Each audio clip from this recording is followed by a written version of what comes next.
Here.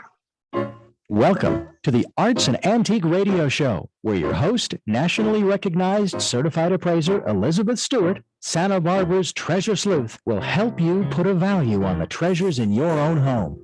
Every time it rains, pennies from heaven. Don't you know each cloud contains pennies from heaven? So let's find out. How valuable is it? One, you're live. Hello, Santa Barbara. It's your You're live. enchantress of everything valuable and beautiful, Elizabeth Stewart. Number of years ago at the mall, you know, where Macy's is, guys, happened to be bumming around and I ran into a gallery and it was amazing. I recognized some of the names of the artists that were showing there, and I was, okay, how did this art gallery end up in this commercial, you know, kind of all-American mall? And I thought to myself, well, I got to know who is the director here. One of the artists, so it's Mike Cregan. Well, get to know him, and here's the phone number. He came on the program, Richard, probably 4 years ago now, and talked to us about the project in La Cumbre Mall. And I thought it just would be interesting to find out what's going on with Mike, because I've been hearing there's going to be a new project happening there. Macy's has been, they're going to redo that whole area where Macy's was. And so I thought, okay, let me see how Mike is doing and how his artists are doing. Because since we've met Mike, I've become friends with some of your artists and had them on the show as well. And every other week there's an art walk down there. So I was getting in touch with Mike last night and I said, you know, can you come on the program? He says, yeah, we're kind of busy. We've got now 5 galleries. And there's a 6th one run by the Art Fund down there. That's amazing. So I said to Mike, can you stock the galleries? Are there enough artists? Well, Elizabeth, you can't swing a cat in this town without hitting an artist. So of course there's enough artists. Can you make enough sales? Yeah, we're doing good. I mean, a testimony to that is that we've got now started with 1, now we've got 5 galleries, art galleries. That's fantastic news. I think that's great. That speaks to Mike, it speaks to his artists, and it speaks to the town supporting that kind of stuff. And so I've got Mike Cregan here with me to talk a little bit about the project. And an artist, Eric St. Georges, is also with us, who is a member of the collective there. And I want to talk to him a little bit about how he ended up coming to this country and how he ended up being an artist in this country, etc. Mike, why don't you introduce us to the project? Okay, well, as you noted, back a ways back, maybe 4 years ago or so, I had just returned from a trip to New York City, and I was walking through La Cumbre, and it was just a veritable ghost town at that point. Yeah. There were very few places there. In fact, the couple buildings that we're in had maybe 1 space in them, and that was it. And so, and I got to thinking, well, that's interesting because I don't remember seeing any empty spaces in the storefronts in Midtown Manhattan. And I got to thinking, I wonder why is that, you know? And one of the things that I spotted was that they have, number one, art galleries, or art museums, excuse me, in that area, Museum of Modern Art and some other ones, and then they have a number of galleries. So there's a reason for people to be down walking the streets there, not that they're going to be buying a t-shirt or some shoes or something. And there's another reason for them to be there. And that got me thinking. And so I went to the people who managed the mall and kind of gave them this idea. And they actually, a little bit to my surprise, reacted very, very positively. And should also note that my original idea was to have maybe 8 small spaces there and have like 1 or 2 artists in each space working there and also then displaying their art. Now that just shows how little I knew about artists, because there's no artist that's going to want to sit there all day to keep the doors open. So that was not going to work. And we eventually came up with the thing of having 8 artists in one space, so that then that particular responsibility could be, divided up, and then, not much of a burden, maybe once a week or once every 10 days, spending an afternoon with, managing or, keeping the door open, but being able to work there most any time. And so that was a workable thing. And so the mall just asked me, oh, can you put it together? Because I wasn't actually thinking of doing that at first. And they said, can you put it together? Do you know any artists? And I said, yeah, I do. I'll do it, but I didn't know anybody and, actually, but I did have a friend who had a gallery out in San Ynez Valley.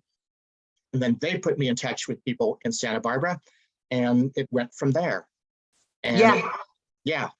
And so then one of the things, though, I think that's helped in all this expansion is the fact that initially, many of the artists were thinking, wow, I'm a pretty independent person. And how is it going to work, me being in space with other artists, and how am I going to get along with them? And they're very worried about that. And the amazing thing was that about a month after we first opened, they would come to me, up to me individually and say, oh, this is so great. These people, they're like my family. And they began to do some collaborations and some other sorts of things. And they discovered that it actually was a really good thing. And so, like I say, now we have 3 galleries that are the La Cumbre Center for Creative Arts. We have another gallery that's the Arts Fund has there. And the Arts Fund were very instrumental in making the Funk Zone. And then we also have the Voice Gallery, which also is in the back area, has the offices for the Voice magazine. So there's 5 galleries there now.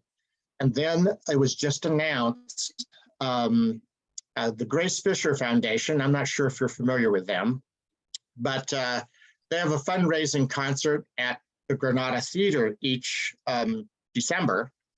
And during that fundraising concert, they announced that they are going to be opening an art space at La Cumbre to, part of their mission is Grace Fisher, and I hope I'm not going on too long.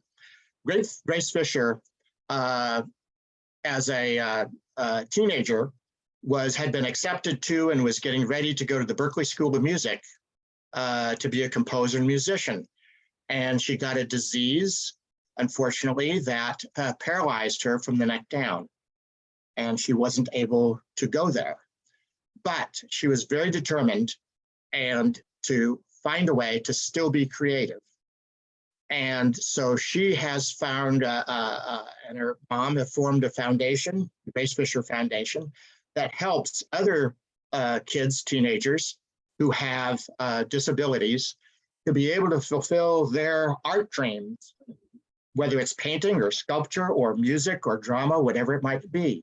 And they are going to be headquartered at La Cumbre in the space that's actually right next door to the Arts Fund.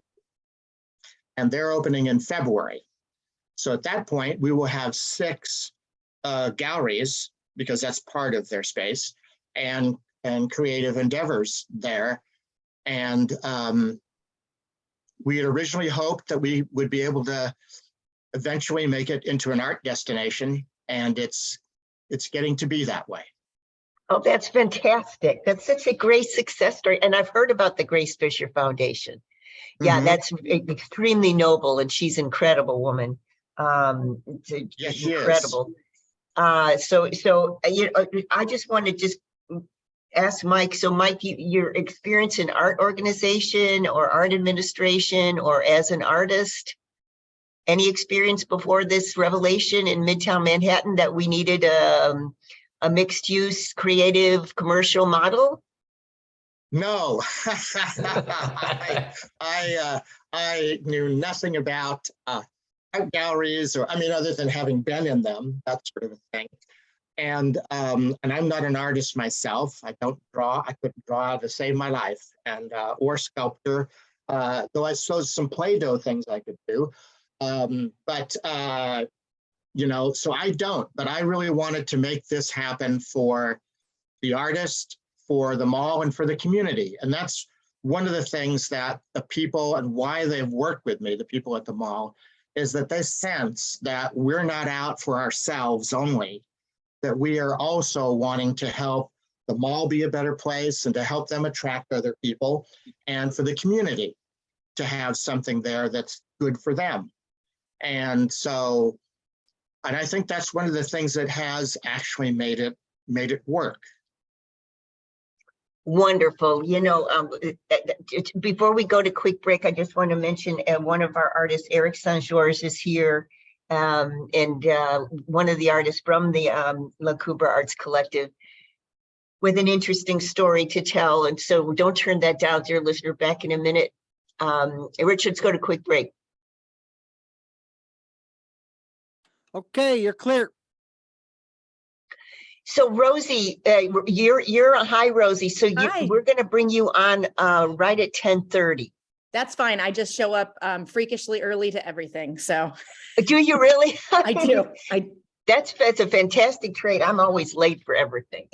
So yeah. Okay. Yeah, no, so I'm fine. I'll just be here hanging out. You can take my camera off or do whatever you need. But yeah, I'll be sitting no, that's fine. So do you have anybody else coming besides you? Not that I'm aware of. No, this is everybody's day off for the next like 9 days. So I mentioned it to people, but I also said no pressure, and I haven't heard back from anybody. We were there at the theater late last night doing photos. So I think everyone's taking advantage of a day off. Okay. So what I might do is, depending on our time, I might push you back slightly because you're one person. Yeah. So if that's okay with you, but we'll definitely get you on in the later part of the hour. That's fine. That's totally fine. What does Rosie, what do you do? I'm a director at the Ojai Art Center, and we have a new show coming up, Becky's New Car, that opens next weekend. So I'm going to chat about that. So that's an art space. Yeah, it's the Ojai Art Center. Good. It's a theater. It's a gallery. They do classes and stuff, but the theater's been there forever. So good. Yeah.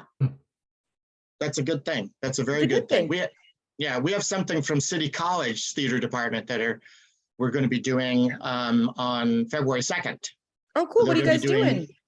Well, they're 3 one-acts, and they are composed by students there. Oh, great. Yeah. And now, of course, I should say these students are not like 18 and 19 years old. They're the ones who are more like about 30, 40, and 50. Well, good. I'm always blown away that people write things. I've been doing theater my whole life, but I don't write things. I'm not that clever. So I'm always deeply impressed by writers. Oh, good. Well, yeah, we're very happy to have them come in and do things every so often. Yeah, that's great. That's wonderful to hear. I'm always excited to hear about theater going on in any capacity, and also people who maybe aren't. This is their first potential foray into it. If they're starting later we're coming in life. back in 3, 2, 1. You're live.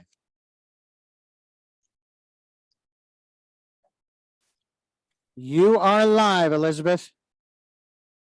Welcome back. It's Elizabeth Stewart. We're talking with Mike Cregan, who is the director and the founder of the La Cubra Arts Collective. And it's a fantastic story, a fantastic success story. And Mike was telling us, visiting Midtown Manhattan, he was struck by the fact that it wasn't just a place to buy shoes and and souvenir t-shirts that it was interspersed with really interesting galleries and museums, etc. Gave people a reason to walk around and stay there. And he brought this to the directors at the mall and said, you know, what do you think? We could open a gallery. Well, now he's got 5 galleries there. And Mike, how many artists in total do you think that?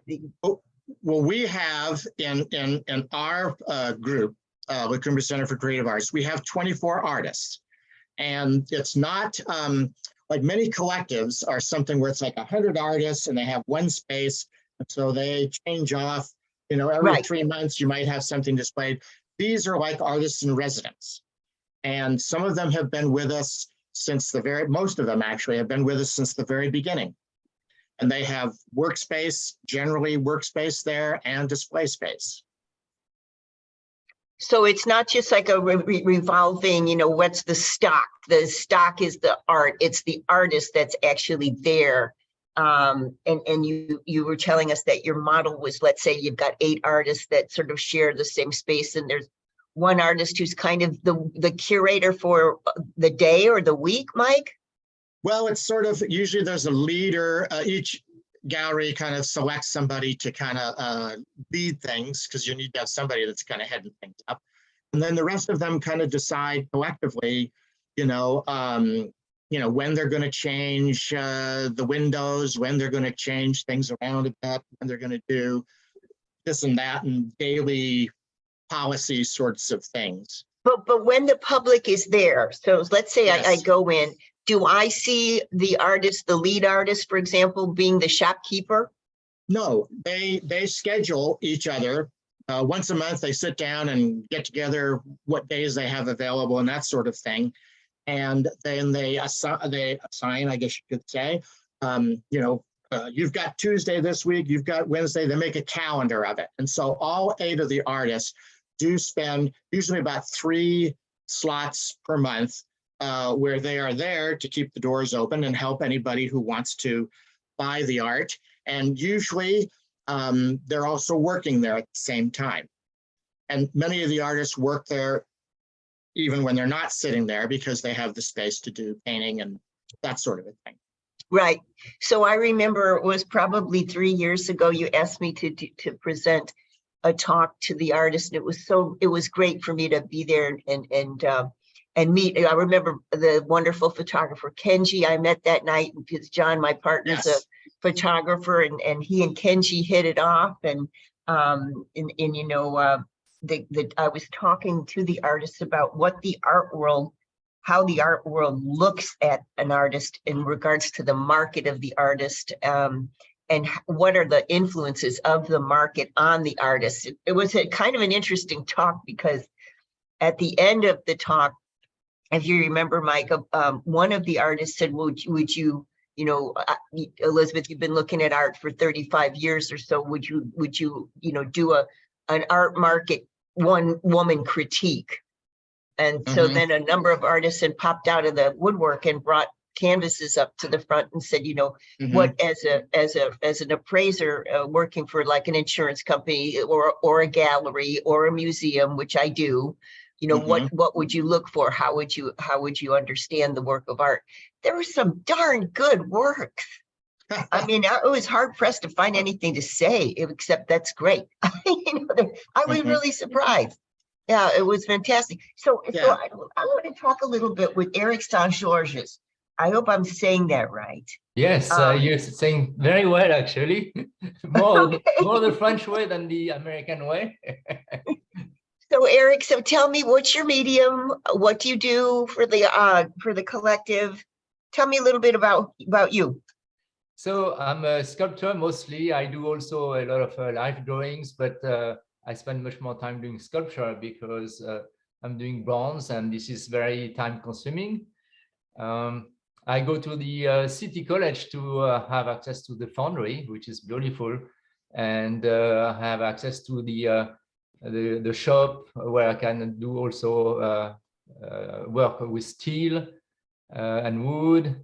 So that's a wonderful space. So I joined the gallery, La Cumbre Gallery, just maybe a year and a half ago. because I was moving from the Bay Area 2 years ago. And it was wonderful for me to find that space and a wonderful team of other artists. And what was really wonderful for me when I moved to Santa Barbara, where I didn't know anybody, was to do art, because I get very, very quickly connected with so many people. That was really wonderful. So Eric, so in your group, so you're in a specific group of artists, and some of the other artists that are in your group, who are they? Okay, so I'm in the Illuminations Gallery, and we are 8 artists. We have Michael Mead, who is the artist, who is the gallery leader. He's a photographer. We have Felice Willat, another photographer, wonderful. We have Rebecca Meder. She is a painter. We have Pali Exmano, who is the artist who does this wonderful inflatable sculpture for the Solstice Parade. He has been around for so many years doing this. He's very well known in the community. I know Polly really, really well, and he is a character. I was wondering if you were in his group, because he's something else, isn't he? Yes. He's so sweet and so generous with his time, and he's a wonderful person. We have also Brian, who is an abstract painter. Did I forget? Oh yeah, we have Mary D. Thompson, who is another sculptor doing bronze and now painting. And Beata. So may I ask, Eric, what's your medium? I know you said you're a sculptor, but what's your medium? I work mostly with clay, and then I make bronze, which I cast myself. And so that's for the sculpture. And I work a lot from life. We're using working with life models, and I do also life drawings. And so I have both of these media at the gallery.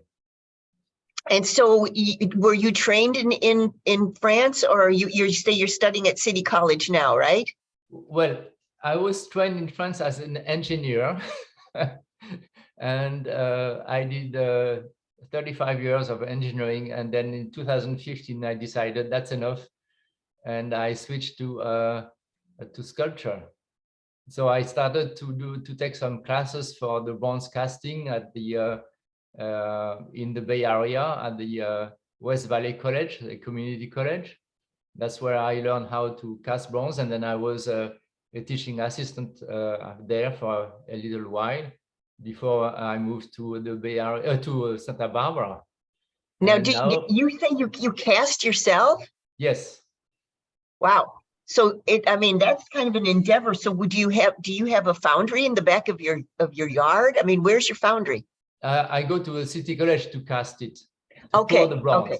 Yes. Yeah. Okay. Okay. Yeah, well, that's a foundry in the backyard. Yeah. No. When I first moved to Santa Barbara, I met a guy who did have a foundry in his backyard. I think there was some issues with the city. Yeah. but he couldn't cast any other way. So but by the way, dear listener, it's a very specific, almost scientific process, lost wax casting, and it's not to be undertaken by the faint of heart or the chemically adverse or the heat adverse, right, Eric? It's something. It's high, almost. You almost get the sense, Richard. So this word foundry. So what Eric is talking about, he's a sculptor. He makes the maquettes, and then he does the lost wax casting, and so he's casting in bronze the maquette, and it's a very interesting process. But when you talk about like the ancient myth of the smith, who's hammering out the anvils with the hot stove, and that's what casting looks like.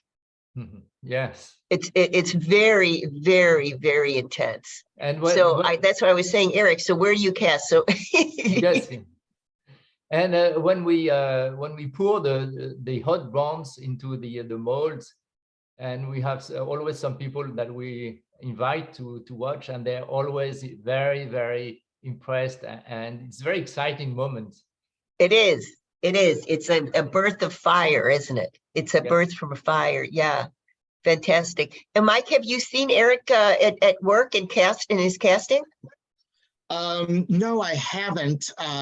You gotta go. You gotta go. You Yes, gotta I'll, see I'll it. have to, that'll be on my list of things to do because now it sounds pretty interesting to see. It is. It's fantastic how metallurgy was born, basically, was the Bronze Age. That's why we call it the Bronze Age and the age of metallurgy. I mean, this is all about the kiln and the casting. It's just, it's an ancient thing. It's an ancient thing. Mhm. Yeah. Well, I know that many people coming into the gallery are absolutely fascinated by Eric's work. I would say of the people when I've been there and people coming in, and I shouldn't, this is going to sound like I'm playing a favorite or something like that, but I'll have to say that his work draws generally the most attention. That's fantastic. Gosh, Eric. I mean, that's wonderful. And you're just so new. This has been a year. That's fantastic. And you're liking Santa Barbara now as an artist. I love it. Yes. What a nice story, Mike, that he found a home with, your people there. Mhm. And that's a beautiful story. Okay, let's go to quick break. And then, I want to actually just ask Mike a few more questions about the future, what the future looks like for that space when we get back from the break. And then we're going to talk to Rosie Gordon. And Rosie is a director, and she's got a play happening now at the Ojai Arts Center Theater. Really interesting. Let's go to quick break. Don't turn that down. Back in a minute. All right, you are clear. Okay, so Rosie, maybe let's do this. Let's Richard, okay, so how are we doing for breaks? And can I put Rosie on? What would your suggestion be break-wise? When can I put Well, we've got Rosie two on? more breaks to go following this one. Okay, so let's do this. Let's do five. Let's do like 5 or so minutes, and let's do a break, and then we'll have Rosie to come on. Can you hear me? Yeah. Hello? This is Rebecca Martyr. Could you resend me the link? Because it didn't work on my computer. Oh, And- well, all we need is your voice. Okay. So yeah, we're not doing any video. It's just a radio thing. So just the voice. Oh, good. Okay. Yeah. Great. And who is this? Rebecca This is is one of our artists. She's a painter in the gallery. Oh, good. Okay. So maybe when we get Probably- back, Mike, Yeah. go ahead. One of the things you could do maybe is ask her, ask me a couple questions you have. And then if you wanted to ask Rebecca, I think she'd be a good person to speak to. What's her experience as an artist at LCCCA? Okay, What's it that like sounds being an good. artist there? Okay. Will do. And And- Rosie, and- we will come to you for sure. And also one of the artists, I forgot to mention one artist of the gallery, so I don't want to leave her out. So when we resume, I would like to mention her name, Beate. She's the another artist of the gallery. Oh, What I now, could- say- I could- So Mike, I didn't understand. What did Eric say? So I forget when you asked me the list of the artists of the gallery, and I forget one artist. So I want to. Oh, okay, fix that. okay.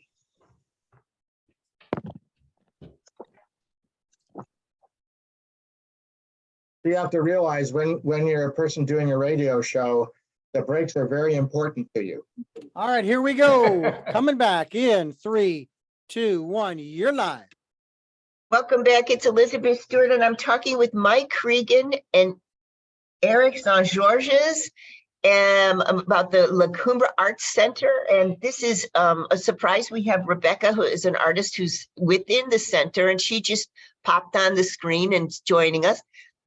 I want to ask Mike for follow-up questions that I promised, dear listener, I would ask him, which is, what does he see for the future, of that space and of the artist collective in that space? It was designed as a commercial space, and now we hear that Macy's is going to have a total reconditioning, facelift, mixed-use development happening, and we hear that the other parts of the mall are changing. The old Sears is taken over by downsizing Miss Daisy, and that's a consignment store, and it's changing. And Mike, what do you see? What do you see for the future? Oh, well, I should note the very near future is that tonight we are having an art walk at the La Cumbre Center for Creative Arts and also the other galleries. And it's going to have wine and snacks and music and a community canvas that people can contribute to, and also a photo booth, which is not your average photo booth. It's Kenji is going to be running it. So the photos that come out of it are quite artistic with very interesting lighting and that sort of thing. So 5 to 8 tonight if you want to come. Now, as far as the longer range future, we want to, first we want to get the Grace Fisher Foundation integrated into the space so that all 6 of us can work together to make even more creative use of it. There's another person who I can't name who is looking around with the management for another gallery space there. So hopefully we'll have a 7th gallery coming up soon.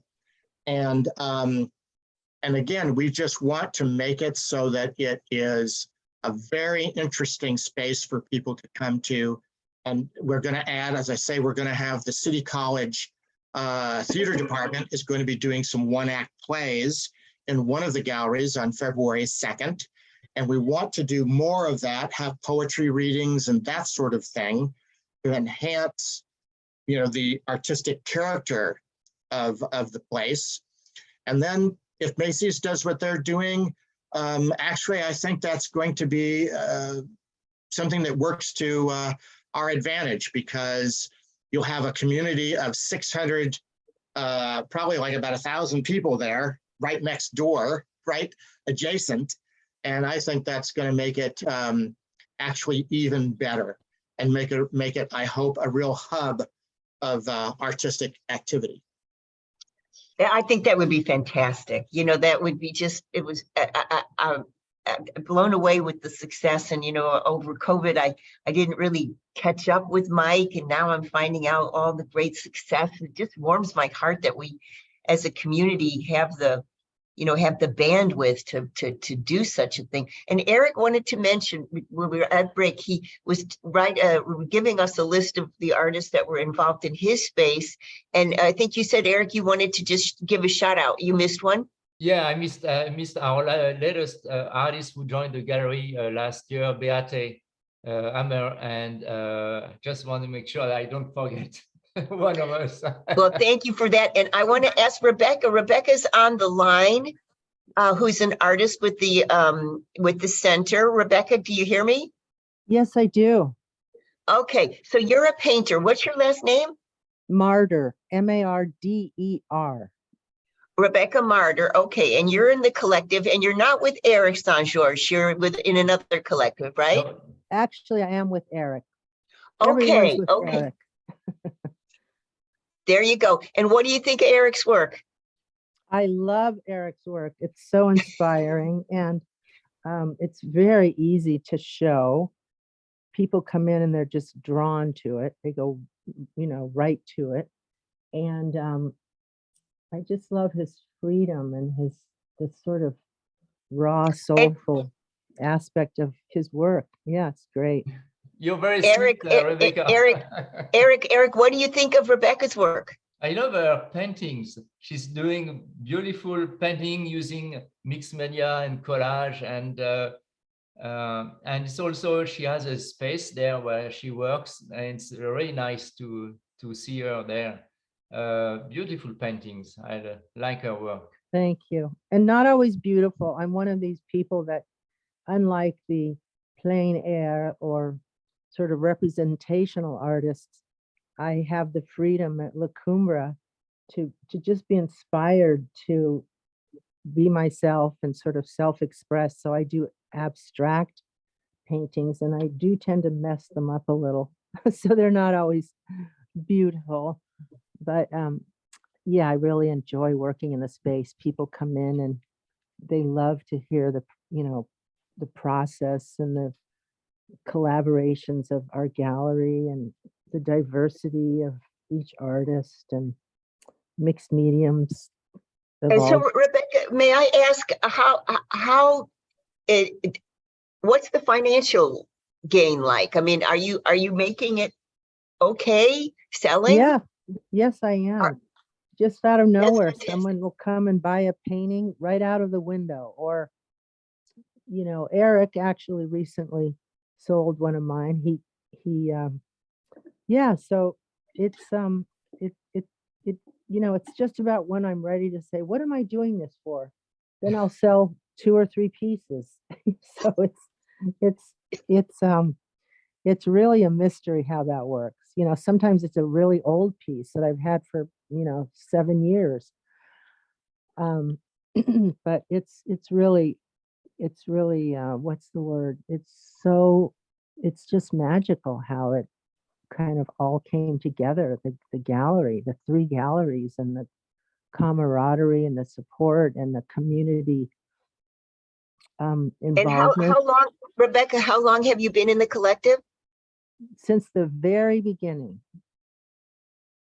Yeah, I was right with Mike in the beginning, Mike and Marie. Very And, true. Yeah. And regarding the remark of Rebecca regarding saying that it's magical, what happened to me at the gallery once, there was this woman, she missed her bus to go to LAX. So she was waiting for the next bus, which was 3 hours later. So she was hanging out, and she stepped in the gallery and bought 2 of my pieces. And she was from Australia. Right? That's how it Really? works. Yep, that's Yeah. how it works. That was really funny. And so did she take them with you take them with her on the plane? Yes. You're kidding. No, that's how it works. It's just extraordinary. Yeah. Well, that is remarkable. That's remarkable. So they're heavy pieces of bronze, and she's taking them with her. She bought a small bronze, so maybe 6-7 pounds, and a drawing that I could roll into a tube for her. So she's been able to carry that home easily. Yeah. Well, that's the thing. I mean, what Rebecca was saying, and I see, Richard, we got to go to quick break, but Rebecca was saying it's really true. There's a synergy between the viewer and the work, and either it happens or it doesn't, and it's very, very quick. And, and usually it's very personal, although I've often studied, married couples buying art and how that is a problem sometimes. Yeah. I can imagine. Yeah. So it is.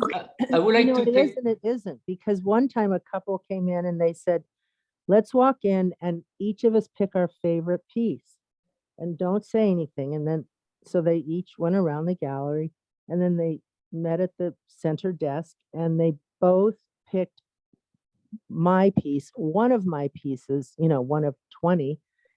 That's the piece they both picked. So there it is. There's another version of it. It's like couples disagree, and then sometimes they really are like in sync in an extraordinary way. Yeah. Yeah. Let me talk a little bit about the program that we have, which is the loan program. So the idea is that if you want to try a piece of art, you're not sure whether there's the right space, the right size, you can take it home for several weeks for free. And if you decide you don't want to keep it, you bring it back, otherwise you just pay for it. Fantastic. Let's go to quick break. And, I have to thank you, Mike. Thanks so much for joining today. And gosh, I'm remiss. I should have been much more in touch during COVID. It's a great success over there. And Eric St. George's, thank you. And Rebecca, thank you so much. When we get back from the break, we're going to talk to Rosie Gordon, who is the director of a new play, kind of an interesting play as well. And this is her directorial debut at the Ojai Arts Center Theater. So we want to actually ask her what it feels like she's been in theater all her life, and this is her first gig directing. So love to hear about that when we get back from the break. And thanks, Mike and Eric and Rebecca. Thank you so much for joining. Welcome. Thank you very much. Thank you, Eric. Let's go to quick break, Richard. All right, you're clear. Okay, thank you. Thank you. Good luck, Rosie. Thank you. I hope the play goes very, very well. Thank you. Yeah, come on up to Ojai sometime and see it. It's going to be a Yeah, good one. when does it start? It starts January 27th and we run for 4 weekends till February 19th. January Great. 27. Okay. Yep. Great. I'll have to look it up. And what's the name of the theater? It's the Ojai Art Center and the show is called Becky's New Car. Ojai Great. Art Center, Becky's New Car. All Mhm. right. Love it. That's just what Now, I the need. Art Center Theater, Mike, you'll get inspired there when you see it because the Art Center Theater is the oldest arts organization that is a collective in California. Ah, So it's great. the oldest, it was the prototype for really what you're doing because they've got gallery space, they've got theater, they've got, they've got teaching space.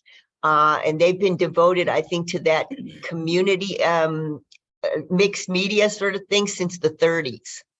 And then you've got a lot of famous people that have passed through and used the space, like Krishnamurti, was what Joseph Campbell, some great people that who else? Rosie, who's that wonderful ceramicist? Beatrice Wood. Beatrice Wood. You've got all these very famous creatives that have passed through and used, in fact, use that as a teaching space, as a learning space. They do a lot of outreach to youth. It's great. And it's just a little space, but it's been around since the 30s. Everything at Ojai is little, so. Well, I'll definitely have to check it out for sure. Maybe get up there. I hope. I'd like to. It's a nice town to pass the time in. Yeah. That's true. That's true. So the art center is where the Beatrice Wood exhibit is, or is? Well, Beatrice Wood there's a spot that shows her work, but that's separate. All right, we're from, coming back. We have one it's more separate break to from the go Art there, Center Theater. Elizabeth, and we're coming back Okay. in 3, 2, 1. You're live. Welcome back. It's Elizabeth Stewart, and we're talking with Rosie Gordon about a new play that's at the Art Center Theater in Ojai. I always like following what that community does because they're just fantastic group of creatives. And of course, everybody knows the Art Center Theater is a wonderful space for multimedia discipline in the arts. It's been going on since the 30s. That they are focal point of the community and the creative community. And we were just mentioning to Mike during the break, it's very interesting that we've got the both of you guys on the same show because, Mike is developing a multidiscipline platform for creative endeavor at La Cumbra. Kind of just came out of nowhere on a trip that he was inspired to do this. And then, we've got the model of Ojai Art Center Theater that's been doing this sort of creative combustion tank for, since the 30s. And Rosie, tell us, first of all, I haven't met you before. I know many of the folks up there, but tell me about your background. You've been in theater a long time. I have. Thank you for having me, by the way. This is my first radio interview, so I'm very excited. But yeah, I grew up in Ojai. I was born and raised here. I was here till I was 19. And I did the Ojai Shakespeare Festival growing up quite a bit. So that was a really neat environment to be introduced to acting and really fall in love with it. There were so many people that came up from LA and stuff that would love to spend a summer in Ojai. So I grew up doing that. I moved away for a while, Santa Cruz and San Diego, and then I came back about 6 years ago. My husband is from Santa Barbara, and we had a child, and we wanted to be somewhere beautiful and close to our families. So, and so you live in Ojai now. I do, yes. Mm-hmm. Okay, all right. So now, what sort of theater did you do before? Obviously, you did the theater up in Ojai. You did I did a lot of Shakespeare, a lot of, high school stuff. And then in San Diego, I did a few shows down there. I directed a few shows. I did 5 Women Wearing the Same Dress. I did Miracle on 34th Street. But about 3 years ago, I saw an audition notice for the Santa Paula Theater for their production of The Revolutionists. And I'd read that play before and done a reading, and I was so excited somebody was doing it. So I went up and auditioned and I got a chance to do that. And the director, Jessie Mae Stevenson, is now the artistic director of the Santa Paula Theater. And I met a lot of great people through that. I met Taylor Cash, who is sort of a theater institution in the Ventura, Ojai area, and his partner, Cynthia. And then I worked with them for a while. And then an opportunity to direct came up at the Art Center with Cynthia playing the role of Becky. And I was ecstatic. They're wonderful people to work with. And if you haven't seen Cynthia on stage, you really should. She is a powerhouse on stage, and she is the anchor of this play. And you really enjoy the time that you spend with her when she's on stage. So I'm just excited to be a part of it. I got to ask you, where did you direct in San Diego? At the Oceanside Theater Company. Okay. Okay. Yeah. I worked for sure. You know, my background is all over the place in terms of arts. The arts are concerned, but I did for San Diego Repertory Theater when I was, you know, probably 30 years ago or so. I worked in verisimilitude and set design and scene painting and you know, this sort of thing. But I did a lot of what we used to be called verisimilitude, where let's say you're doing an Ibsen play, and I was an art historian. So you say we're doing an Ibsen play, so find me Biedermeier furniture, you know, of the period. And so I did a lot of that kind of work. Yeah. Oh, that's fantastic. San Diego has great theater. We have two wonderful people working on the show doing something sort of similar. We have Rick Sharp, who is an amazing artist, and he did our scenic work. We have these big, beautiful billboards and trees. And then Paula Maxwell is our production designer. And so she sort of came up with a unified look for the show, costumes, furniture, set.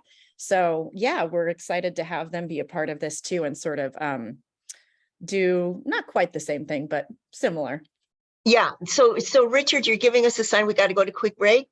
Okay. We're still going to talk to Rosie when we get back from the break about the play and what the nature of the play is. And so don't turn that down. We're going to talk with her, but about about this fantastic little thing that she's putting together at Ojai Art Center Theater. Don't turn that down. Back in a minute.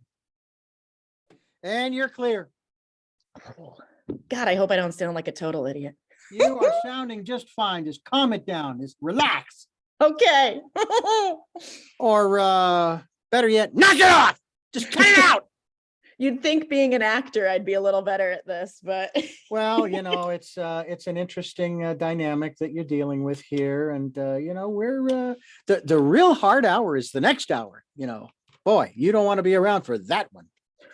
I will not. They're mean on that show.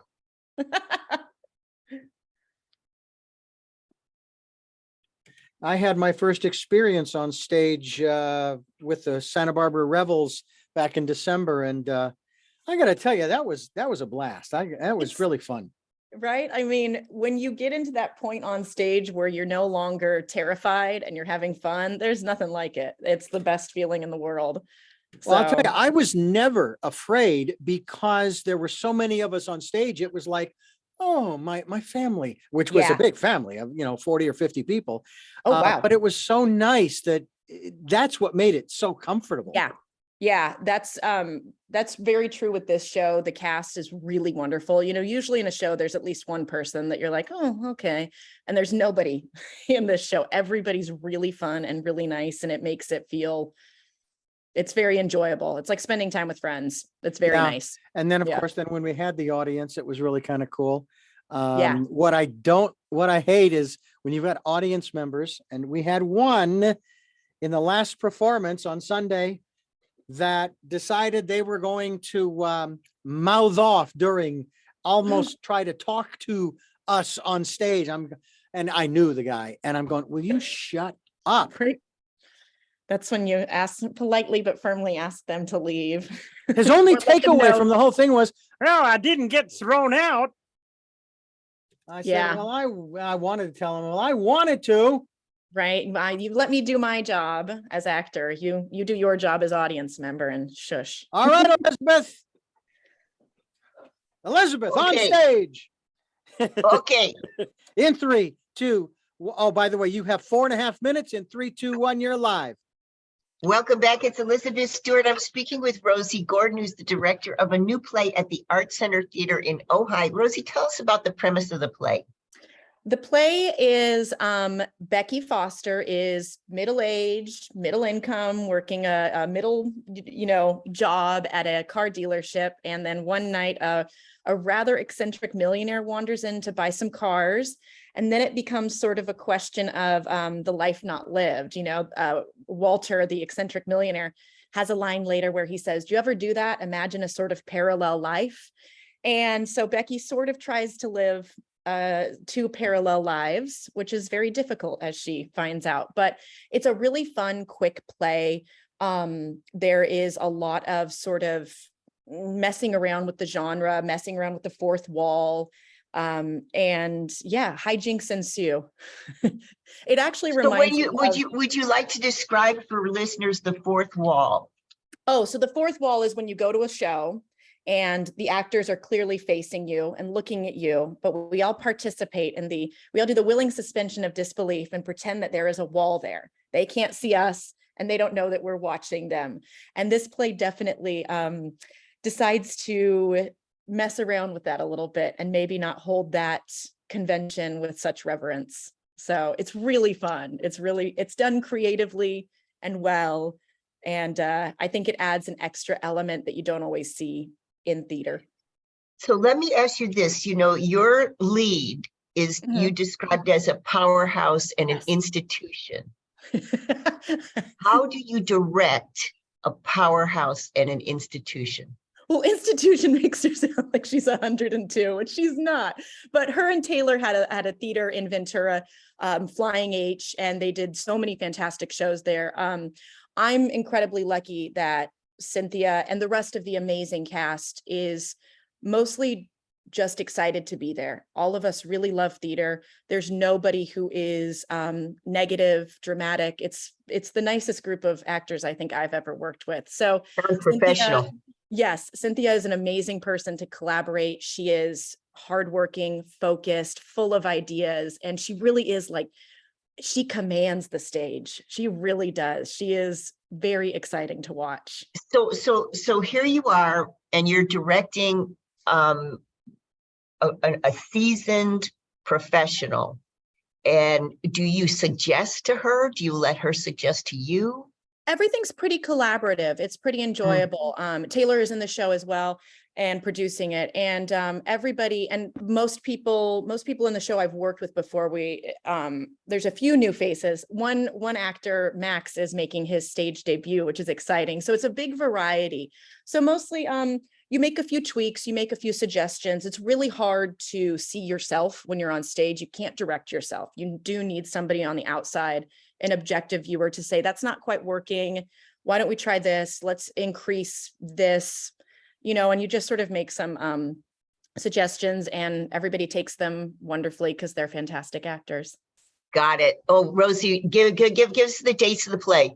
We open January 27th. We run for 4 weekends until February 19th, Friday and Saturday at 7:30, Sunday at 2. And where do we get tickets? You can go to the Art Center's website and buy tickets. You also can buy season tickets. They've got a wonderful season this year with some great plays. And yeah, I believe it's on their website. Well, thank you, Rosie. Thanks for joining us. Thanks for having me. Yeah, good luck with the play. I'll be there to take a look at it myself. Thanks, Yay. Richard. Bye, Rosie. Thanks for having me. Sure. And you are clear, great program. Okay, so Rosie, thank you. And what I'm going to do is I'll send Lisa, Lisa's your PR person. I'm going to send her this link, and then once you have it, you can use it however you want. Okay, God, I hope I sounded okay. Ah! No, you did great. It was fantastic. Fabulous. And you a lot. Yeah, no, it shows your acting career shows because you're well spoken. There's no it's just really well done. Thank Indeed. you. And so once you get it, you can doing Zoom stuff, you start to get a little bit better. No kidding, I know. So once you get this link, you can use it however you want. If you want to put it, a link to your website or the theaters or the plays, etc., you can use whatever, and you can cut it or whatever you want to do. Okay. Okay. All right. Thanks, Rosie. Thank Thank you. you so You're much for just having me. a beautiful woman too. Oh, Bye, thank you. Richard. Thank you. Hopefully I'll see you at the show.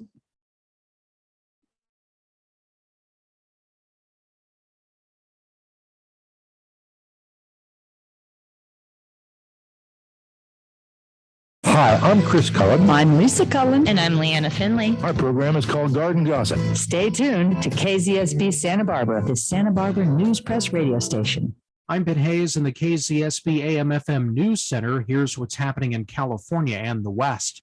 In California, Temecula Valley School Board meeting ended before it began after members voted to not approve the agenda. The Press Enterprise reports the unusual vote happened as 200 people filled the boardroom chambers on Wednesday. Attendees were writing on public comment papers to speak to the trustees, some supporting the board and some against them.